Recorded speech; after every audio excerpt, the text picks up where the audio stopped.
artinya kan dokter ini sudah mendarah daging di kalangan para habaib, bahwa Habib yang berzina, berjudi dan sebagainya itu dia tetap suci karena ada darah Nabi.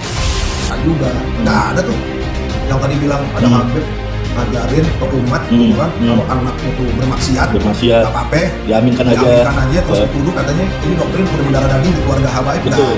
Betul. Contohnya begini, Habib Rizik aja kita lihat, kita kan ngaji sama beliau sekarang, kita bareng sama beliau sekarang, sampai beliau bikin FPI menegakkan amar ma'ruf nahi munkar, ketika memerangi kemunkaran. Mana ada Habib Rizik ngajarin kita suruh berbuat munkar atau ke keluarganya, justru menghindari, menjauhi, bahkan memerangi kemunkaran. Jadi menurut anda nih sedih juga ya, Bang Haji, seorang tokoh ya, banyak pengikut, ini kata-katanya bahaya kan, artinya bisa dihitungkan dan diikuti bahkan. Jadi menurut anda harusnya beliau ini kan udah suatu doktrin dengan mereka. Memang kalau terlepas beliau pernah mendengar itu, memang oknum memang mungkin saja ada, wallahu a'lam. Oknum sih kan bukan cuma di Habib aja, di kiai, di ustaz juga ada oknum. Ya kan, bahkan kan ada tokoh kan anaknya kena narkoba kan begitu. Jadi siapa aja bisa aja. Timbullah keresahan, apakah Mbak Alwi ini tidak sekedar mengklaim sebagai turunan Nabi, tapi mau mengkooptasi bahasa Indonesia, mau menghegemoni gitu. Bahasa Indonesia ini gue yang kasih, Indonesia ini gue yang merdekain. Masalah menafikan para pejuang yang sesungguhnya, menafikan para waliullah ya, yang wali Islam itu yang mengislamkan Indonesia jauh sebelum mereka datang ke Indonesia. Tanya ke mereka, banyak habaib yang ikut berkiprah dalam perjuangan kemerdekaan. Nah, kalau sampai mengatakan menghegemoni dan menafikan pejuang-pejuang yang lain, itu berlebihan.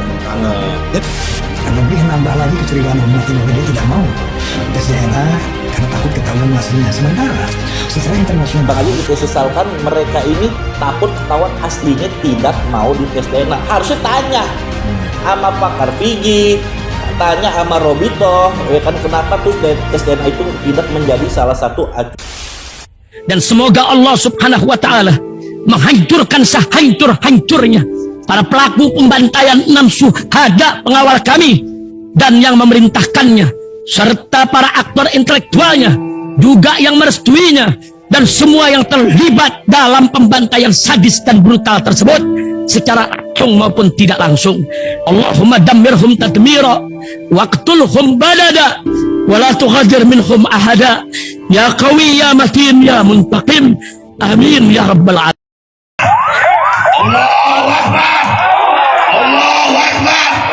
Umrah reguler Tar Jakarta bulan September, perjalanan 12 hari, harga mulai 26 juta sudah termasuk tiket pesawat. Daftarkan sekarang di 082311629664.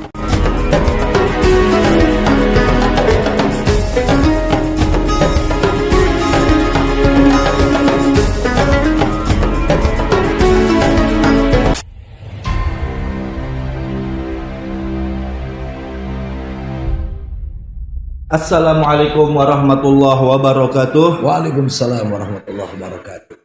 Alhamdulillah, pada kesempatan ini di Majelis Al-Fagir, Idrus bin Ali Al-Habsyi, di podcast kami ini kami kedatangan sahabat kami, yaitu teman seperjuangan, Al-Mukarram wal Muhtaram Kiai Haji Awid Mashuri. Assalamualaikum Gus Awid. Waalaikumsalam warahmatullahi wabarakatuh. Apa kabar? Sehat? Sehat. Gimana Habib? Baik. Alhamdulillah sehat. Baik Kiai. Masya Allah. Beliau malang melintang di dunia dakwah. Masya Allah. Masya Allah. Mudah-mudahan beliau sehat walafiat. Amin. Kiai, kalau boleh tahu singkat, antum ini dulu asli mana, mondok di mana Kiai? Alhamdulillah, kalau ana asli dari Jawa Tengah. Jawa Tengah. Dari Tegal ya. Tegal. Umi Tegal, Abah Tegal juga, ada Brebesnya juga. Blaster deh Beb. Blaster. Alhamdulillah dari Jawa Tengah. Jawa Tengah, Masya Allah. Begitu. Antum punya guru? Karena dulu mondok tuh di Pemalang deh. Pemalang. Daerah Moga ya, di bawah kaki Gunung Slamet. Di bawah kaki Gunung Slamet. Pesantren Nurul Huda. Nah, kebetulan beberapa hari yang lalu ada sekitar 10 harian lah guru Al-Fagir Kiai Haji Ali Mas'ud lah berpulang ke rahmatullah. Innalillahi wa inna ilaihi raji'un. Kiai Ali Mas'ud ini itu salah satu murid dari Mbah Ali Maksum Krapyak. Mbah Ali Maksum. Nah, Kalau antum pernah dengar ada kitab Amsilatut Tasrifiyah itu kan karangannya Kiai Ali Maksum. Dan guru Ani juga dulu belajar sama Mbah Maksum Lasem, abahnya Mbak Ali Maksum. Belajar juga sama Mbak Bedowi Lasem. Mbak abahnya Kiai Abdul Hamid Bedowi. Berarti kakek mertua Gus Kausar. Belajar juga sama Mbah Zubair, abahnya Kiai Maimun, Masya Allah. Latar belakang Kiai anak kurang lebih ya seperti itu. Masya Allah. Artinya beliau ini NU Tulen nih. NU Tulen. NU Tulen, Kiai anak. Semoga beliau ahli surga ya. Amin, Masya Allah. Begini Kiai, di sini kami kita ngobrol santai yang lagi viral. Tentu kita tahulah setahun terakhir ini publik dikejutkan dengan ada orang-orang yang ingin membatalkan nasab Ba'alawi dengan berbagai macam yang mereka dalilkan apa dan itu sebetulnya hal-hal yang sudah dijawab. Hal yang sudah dijawab sama kalangan habaib sendiri, terutama waktu itu kan pernah terjadi perdebatan Banten. Tapi sayang yang buat tesis katanya nggak datang. Kabur. Nggak tahu dah tuh gimana. Nah, tapi yang kita kejutkan ada yang tokoh yang kita kenal yang biasa dekat intensif sama habaib juga, yaitu Bang Haji Roma Irama. Terus terang kita kaget lihat podcastnya.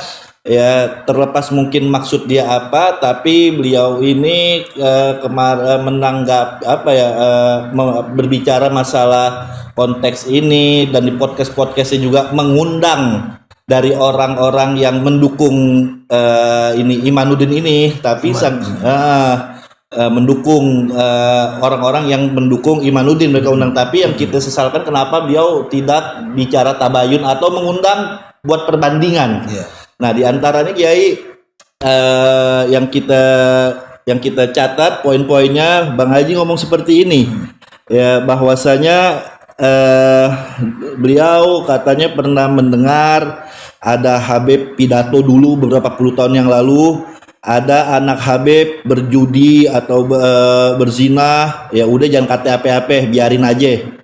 Nah, terlepas mungkin Bang Haji pernah dengar apa enggak, wallahu a'lam. Tapi yang saya menjadi garis bawahi, ini Bang Haji Roma Irama ngomong seperti ini. Ya memang doktrin yang tadi itu, doktrin ini kan sudah mendarah daging di kalangan mereka, di kalangan Habib. Jadi seolah-olah nih habaib ini dipukul rata mengajarkan supaya ingin didewakan, habaib bermaksiat seakan-akan ini diaminkan, padahal kami pun tidak diajarkan seperti itu. Bagaimana Kiai Awid nih? Ini dampak dari fitnah ya, yang dilakukan oleh Imad. Yang kita tahu dia ngambilnya tuh dari bak sampah ya kira-kira. Bak sampah. Iya, karena dari internet kan. Kalau mau dibilang Imad itu bikin tesisnya tuh kaji sama siapa kita nggak tahu. Kalau dia bilang ahli nasab, kita juga nggak kenal. Emang dia ahli nasab apa bukan, nggak dikenal bahkan. Terus kalau dia bilang pengkajian, emang dia udah pernah mengkaji kemana? Inilah dampak dari sampah yang sebetulnya udah mau dihentikan kekisruhan ini oleh Rois Am PBNU ya, Kiai Miftahul Akhyar. Nah, tapi ternyata nih ada sampah baru nih, gitu loh kita anggap, karena Bang Haji ini kan banyak pendukung ya. Betul, tokoh lah ya tokoh. Nah tiba-tiba ngomong begini, ditambah yang tadi antum tanyakan. Nah ini dari dulu Beb, sama habaib ini dari zaman mondok di Jawa udah kenal, banyak aneh kenal habaib di Tegal gitu ya, di Jakarta juga, nggak ada tuh yang tadi bilang ada habib ngajarin ke umat gitu kan, kalau anaknya itu bermaksiat nggak apa-apa, diaminkan aja terus dituduh katanya ini doktrin udah mendarah daging di keluarga habaib. Nggak benar. Contohnya begini, Habib Rizik aja kita lihat, kita kan ngaji sama beliau nih sekarang, kita bareng sama beliau sekarang. Sampai beliau bikin FPI, menegakkan amar ma'ruf nahi munkar. Berarti kan memerangi kemunkaran. Mana ada Habib Rizik ngajarin kita suruh berbuat munkar atau ke keluarganya. Justru menghindari, menjauhi, bahkan memerangi kemunkaran. Jadi menurut Anda nih sedih juga ya ke Bang Haji ya. Seorang tokoh ya, banyak pengikut. Ini kata-katanya bahaya kan, artinya bisa didengar dan diikuti bahkan. Jadi menurut Ana harusnya beliau cross check dulu nih. Tabayun dulu ya. Cross check dulu. Betul. Bikin podcast tentang nasab ini di mana latar belakang beliau kan bukan orang ahli nasab juga. Betul, betul. Ditambah lagi ngundang yang selama ini nggak objektif. Tidak ada pembanding. Nggak ada pembanding. Yang diundang yang kita tahu nih, kita sebut aja deh. Gembul si Gembul gitu kan. Yang kita udah tahu bagaimana dia ke habaib juga. Betul. Kelihatannya memang kurang suka nih. Betul. Gitu. Harusnya Roma Irama yang aneh tahu beliau deket nih sama habaib kan banyak. Ada Habib Ahmad Albar, betul. Ada Habib Muksin Alatas, teman-teman musiknya teman-teman musik, benar. Bahkan Bunda Elvi suaminya habaib juga. Betul. Nah, kan Habib Rizik juga beliau suka datang ke rumahnya. Benar. Bahkan milad FPI beliau juga datang juga. Harusnya nanya dulu dong. Betul. Mau bahas beginian nih seperti apa? Betul. Ini tiba-tiba langsung menjustis seperti tadi itu. Menurut Anda sedih, Beb. Nggak ada lah habaib ngajarin ke kita nih bahwa ada Habib yang maksiat nggak. Malah yang Anda pernah dengar, Beb, Habib Rizik pernah mengatakan kalau Habib melakukan perbuatan baik, maka dia dapat 2 pahalanya tuh. Satu buat diri dia, yang satu lagi untuk mengharumkan Rasulullah sebagai datuknya. Kalau berbuat maksiat juga 2 tuh. Betul. Yang satu buat diri dia, yang kedua mempermalukan datuknya yaitu Rasulullah. Jadi itu yang diajarin, yang kita dengar dari para habaib. Maka hati-hatilah dalam menyatakan sesuatu lah nih Bang Haji. Ya artinya yang kita sesalkan beliau ngomong ini udah suatu doktrin dengan mereka. Memang kalau terlepas beliau pernah mendengar itu memang oknum memang mungkin saja ada. Wallahu a'lam oknum sih bukan cuma di Habib aja, di kiai, di ustadz juga ada oknum. Betul, ya kan? betul. Bahkan kan ada tokoh Beb anaknya kena narkoba kan begitu. Jadi siapa aja bisa aja.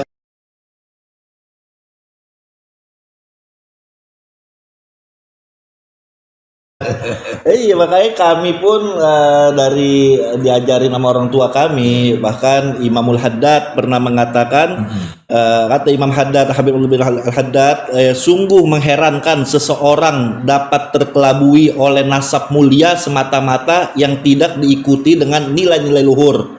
Betapakah ia hanya mengandalkan itu, sedangkan Rasulullah SAW pernah berkata kepada putrinya Sayyidah Fatimah Al-Zahra, "Lau kanat Fatimatu bintu Muhammadin saraqat laqata'tu yadaha." Nah, ini kami diajarkan sama orang-orang tua kami seperti itu. Bahkan kami sering mendengar riwayat Imam Ali Zainal Abidin. Ketika ada satu riwayat beliau sedang tawaf di Ka'bah dan sholat dari Isya sampai menjelang subuh, ada seorang pengikutnya yang bernama Tawus Al-Yamani. Dibilang sama Tawus, "Wahai Imam, engkau adalah putra Husain, Sayyidina Husain, engkau cucu Fatimah Zahra, engkau cucu Imam Ali, kau cicit Rasulullah. Kenapa kau ibadah seperti ini? Kami aja mungkin yang jauh lebih banyak dosa nggak seperti ini." Tapi yang menarik kata Imam Ali Zainal Abidin pernah mengatakan cukup, "Wahai Tawus, ingatlah surga itu diciptakan buat orang baik dan berbuat amal soleh, meskipun dia itu dari budak Habasyah. Luar biasa. Dan ingatlah neraka itu diciptakan bagi siapa saja, bagi orang yang berbuat jahat meskipun itu dari pemuka Quraisy." Nah ini yang sering didoktrinkan sama orang-orang tua kami seperti itu. Jangan tafakur membanggakan nasab, Kiai. Ini yang benar ya, Beb ya? Yang benar iya kan yang dididik dari guru-guru kita, orang-orang tua kita. Betul Kiai. Masya Allah. Nah ini Kiai ada beberapa poin ya di dalam podcast beliau ini. Beliau mengatakan ada klaim-klaim dari Ba'alawi bahwa kalau tidak ada habaib Indonesia tidak merdeka. Bahwa pahlawan-pahlawan seperti Pangeran Ponorogo, Imam Bonjol itu diklaim dari habaib, dan bendera merah putih dari habaib, dan burung Garuda dari habaib. Jadi kata Bang Haji nih, jadi mereka mau mengkontasi Indonesia atau menghegemoni Indonesia, ya seakan-akan menafikan pejuang-pejuang seperti Wali Songo, pejuang-pejuang yang lain.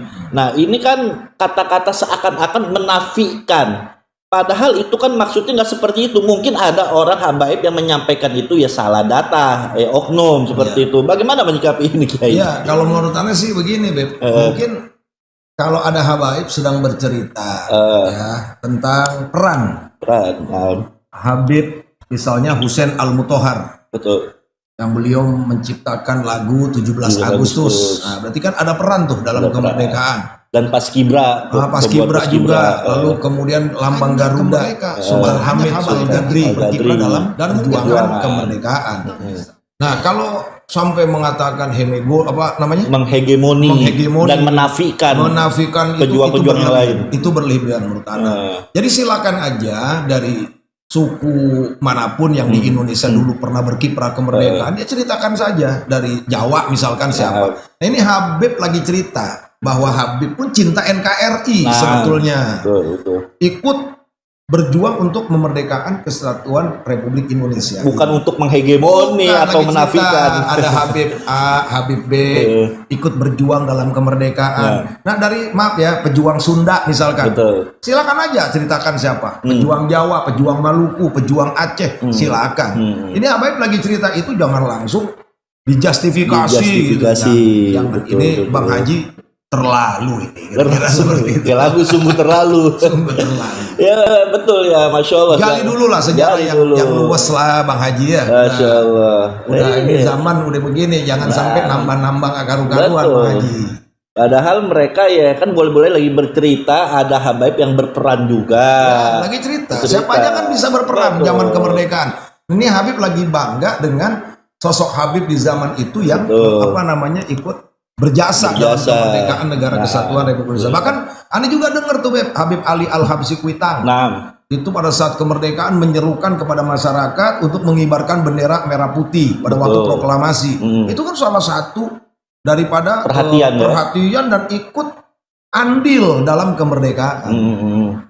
Bahkan Kiai ini kebetulan aneh tinggal di wilayah Tangerang. Di sini ada daerah Lengkong. Di situ ada pemakaman Lengkong, di situ ada makam pahlawan, salah satu namanya Sayyid Muhammad Al-Haddad.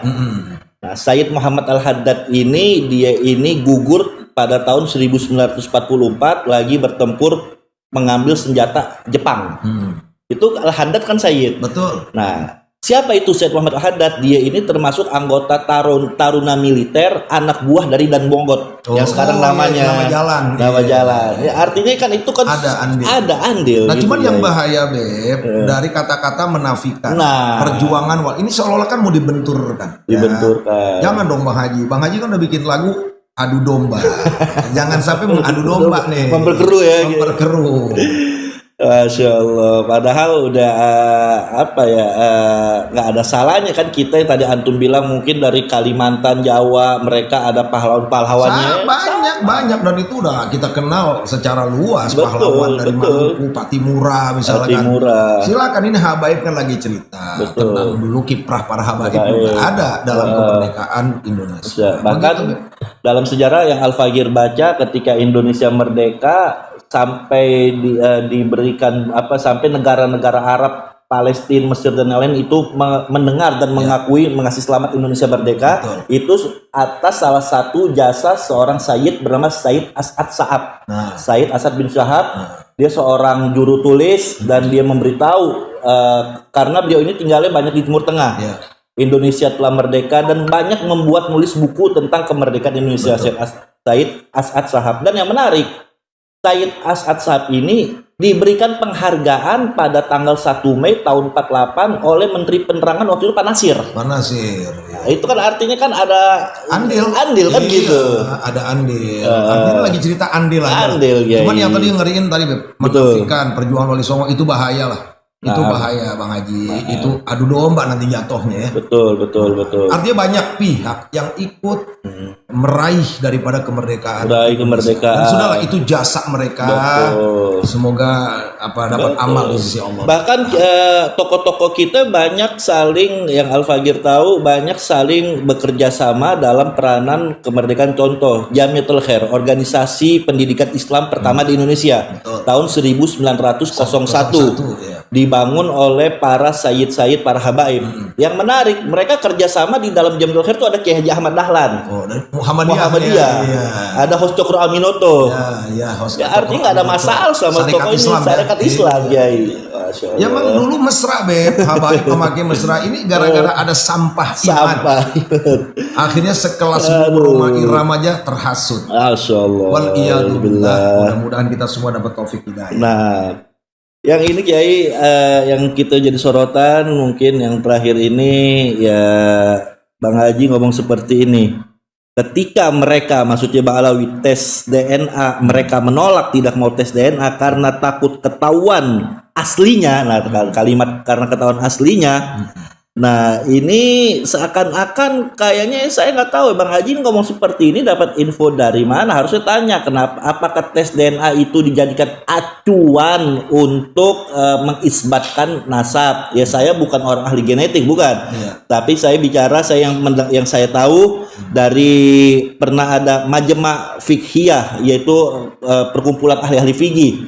Ya, di situ mengatakan bahwasanya ini ulama-ulama dunia, Syekh Wahab Zuhaili Qurdawi mengatakan bahwasanya penggunaan tes DNA di dalam urusan nasab itu harus hati-hati dan rahasia, bukan untuk diungkap di publik. Kenapa? Karena wajib mengedepankan nas-nas dan kaidah syariat dulu. Yang kedua, tidak boleh secara syariat berpatokan sama langsung tes DNA. Ini ngomong ulama-ulama.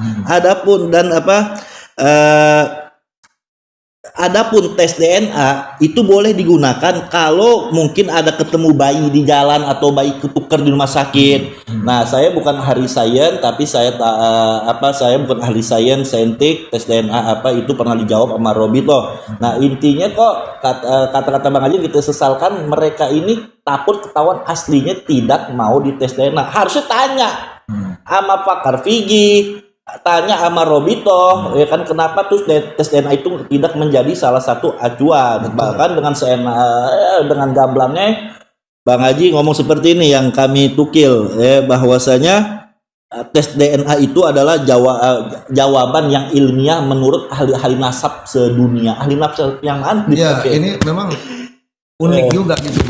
Artinya yang disampaikan Kiai Miftahul Akhyar ya. Yang terakhir.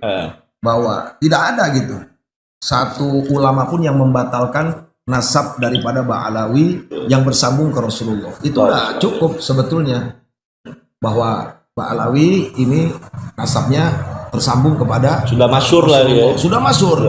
Bahkan nakobah dunia juga menyatakan bahwa Ba'alawi ini nyambung ke Rasulullah. Artinya kalau sudah ada keputusan nakobah internasional, kemudian Rois Am yang terbaru juga mengatakan seperti itu, nggak perlu sebetulnya dibahas masalah tes DNA. Jadi itu menurut saya ya, aneh nih Beb nih. Ya lagi-lagi Bang Haji nih udah termakan kayaknya dengan sampah iman. Ya kesian juga. Padahal beliau kenal banyak habaib, tinggal ke Robito juga bisa. Tinggal tanya diam-diam. Kenapa sih? Nanti kan dijelasin mungkin nama Robito. Nah, antum kan anak pondok, tentu antum pernah belajar Sulamut Taufik, kitab Sulamut Taufik yang dikarang oleh Al Habib Sayyid Abdullah bin Husin bin Thahir dan disarahkan sama Syekh Nawawi Al-Bantani. Nah, Syekh Nawawi mengatakan di situ disebutnya Sayyid, Sayyid Abdullah bin Husin bin Thahir, ya artinya Al-Alawi, ya kan, Al-Husaini. Ya tentu saya lebih percaya Syekh Nawawi ilmuannya daripada si Imanuddin ini. Betul. Jadi gini aja kesimpulannya nih. Gimana Kiai? Kalau kita mau perbandingkan di zaman sekarang, ya si Imad nih yang menolak gitu ya dengan nasab habaib. Lalu ada sosok Kiai Syukron Makmun yang menerima daripada habaib ini adalah zuriyah Nabi. Kalau mau diperbandingkan pasti kita pilih dong Kiai Syukron Makmun. Ini yang kekinian. Belum yang ke atas Syekh Nawawi tadi. Betul. Kemudian ada lagi Hadratus Syekh Masy'ari. Lalu ada lagi Imam Ibnu Hajar Al-Haytami, Hujatul Islam. Betul. Masa kita mau pilih imam gitu kan? Nah ini tentunya kepada umat Islam nih jangan sampailah terpengaruh dalam hal seperti ini. Ini akhir zaman, dari dulu tidak ada tuh ulama manapun yang menceritakan apalagi membahas hal-hal seperti ini tentang nasab para habaib. Ya, ini baru imat aja nih, dan jangan bangga. Immat ini jadi mujadid. Bukan mujadid yang model begini, dijedotin. Iya, padahal dari dulu antara kiai habaib saling berbagi sanad, saling belajar, kiai belajar sama habaib, Habib belajar sama kiai. Bahkan Hadratus Syekh Kiai Haji Hasyim Asy'ari salah satu gurunya di Mekah itu Sayyid Husain bin Muhammad Al-Habsyi, kakak dari Habib Ali Sohibul Maulid Tuduror. Nah itu Kiai, mungkin sebelum kita akhiri minta closing statement gimana Kiai? Ya, oke, mungkin Anda mau sampaikan ya bahwa kekisruhan yang sedang terjadi saat ini, kalau Anda melihat kacamatanya adalah kacamata urusan politik. Nah, di mana akhir-akhir ini para habaib ini digandrungi oleh umat Islam menjadi rujukan, khususnya imam besar umat Islam Habib Rizik Syihab, yang kita sama tahu tuh bahwa beliau itu menjadi mentor umat saat ini untuk melawan kedoliman, kebatilan, kemaksiatan. Nah maka kenapa sih gitu ya sekelas Bung Haji Roma Irama yang tokoh, banyak pengikutnya juga, kenapa dalam podcastnya itu nggak membahas tentang kemaksiatan, kemunkaran ya, seperti narkoba dan lain-lain. Maaf ya, anaknya sendiri pernah terkena juga gitu loh. Atau membicarakan tentang masalah korupsi di negeri ini yang sudah merajalela sampai ada korupsi 271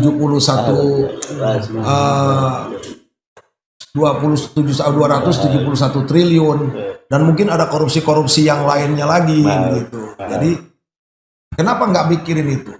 Belum lagi masalah pendidikan. Mungkin Bang Haji lebih baik itu tuh yang diundang tuh tokoh-tokoh yang konsen dalam urusan masalah korupsi gitu deh. Dinamika bangsa bangsa udah jangan masuk ke wilayah ini. Justru Rois Am PBNU kalau kita mau pahami dari ceramah beliau yang terakhir itu ingin menghentikan lah pertikaian hal-hal seperti ini. Bahkan kalau saya mau mengutip ucapan Kiai Sukron Makmun yang nggak percaya dengan nasab para habaib, ya sudah Anda aja gitu, nggak usah ajak orang lain. Betul. Bahkan ada lagi saya mengutip ucapan Kiai Muhyiddin Sumedang. Andai kata yang ceritain para habaib ini misalnya iya benar, itu udah masuk kategori ghibah. Nah, Bang Haji juga punya lagunya tuh, lagu ghibah. Nah, kalau sampai nggak benar, jadinya fitnah. Bertentangan dengan musik ya. Maka dari itu Ana mohon ya kepada umat Islam jangan terpengaruh dengan Immat CS. Nah, ini berangkatnya saya menilainya nih hanya hasut, hanya iri dengki, dan sekarang kelihatannya sudah ditunggangi oleh politisi hitam. Tujuannya adalah ingin menghancurkan wibawa para habaib yang konsisten dan istiqomah berjuang untuk menegakkan agama, untuk menjaga kedaulatan bangsa. Kalau antum gimana pandangannya nih? Ya, sama kayak antum, ibarat kata sekelas Bang Haji Roma Irama yang dekat sama habaib, apalagi dekat juga sama Habib Rizik. Kok membuat perbandingan nggak fair seperti itu, dan membuat statement-statement yang sedikit ngaco menurut saya. Ya saya ingat sesalkan ya yang antum bilang, yang kita concern lagi dinamika amar ma'ruf munkar. Kok seperti ini, artinya kemana? Kan Bang Haji sering ngomong tabayun. Harusnya kan tabayun dulu seperti itu. Ya mungkin terserah Bang Haji. Artinya Bang Haji punya persepsi ini, itu kita nggak bisa memaksakan. Ya artinya ya orang sudah paham lah, maksudnya masalah ini silakan, kami para habaib pun nggak memaksa. Yang percaya, yang tidak ya silakan. Tapi yang jelas disitulah kita sudah lihat banyak dalil-dalil yang kita nggak perlu bahas lagi dari kalangan habaib maupun dari kalangan kiai yang percaya mengisbat Bahalawi juga ada dalil dan itu. Nah, itu yang itu nih kiai. Ya mungkin kalau saya mau tambahkan untuk menyampaikan tentang nasab habaib ini, Ana rasa udah cukup deh. Jadi kalau Anda lihat Immat CS ini bukan cari kebenaran, tapi keonaran. Bukan kebenaran. Kalau kebenaran udah cukup. Sampai sekelas Ketua Rois Am PBNU saja sudah menyampaikan bahwa di abad keempat, abad kelima, abad keenam, kenapa tidak ada data? Ya saat itu kan posisi Hadromaut di abad-abad segitu seperti apa? Udah cukup begitu. Jadi artinya kalau untuk data-data udah clear. Nah, maka ini bukan cari kebenaran IMA CS, tapi cari keonaran. Nah, apalagi sedikit Kiai yang tadi Anu bilang betul, mereka nggak cari kebenaran tapi pembenaran. Artinya ini nggak layak disebut tesis karena terakhir nih Imat ngomong, boleh cari di medsos, walaupun seluruh ahli nasab dunia mengisbat Ba'alawi, saya tetap tidak percaya. Nah, ini kan bukan ilmiah lagi. Nah, berarti kan bukan kebenaran, cari onar. Nah, itu.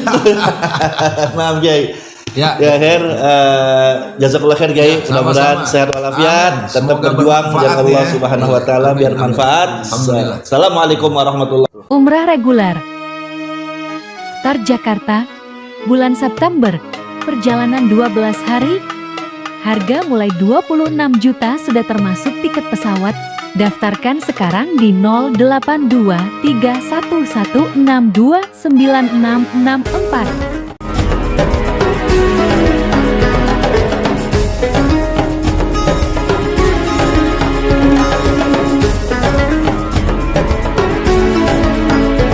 Dan semoga Allah Subhanahu wa taala menghancurkan sehancur-hancurnya para pelaku pembantaian 6 syuhada pengawal kami dan yang memerintahkannya, serta para aktor intelektualnya juga yang merestuinya, dan semua yang terlibat dalam pembantaian sadis dan brutal tersebut secara langsung maupun tidak langsung.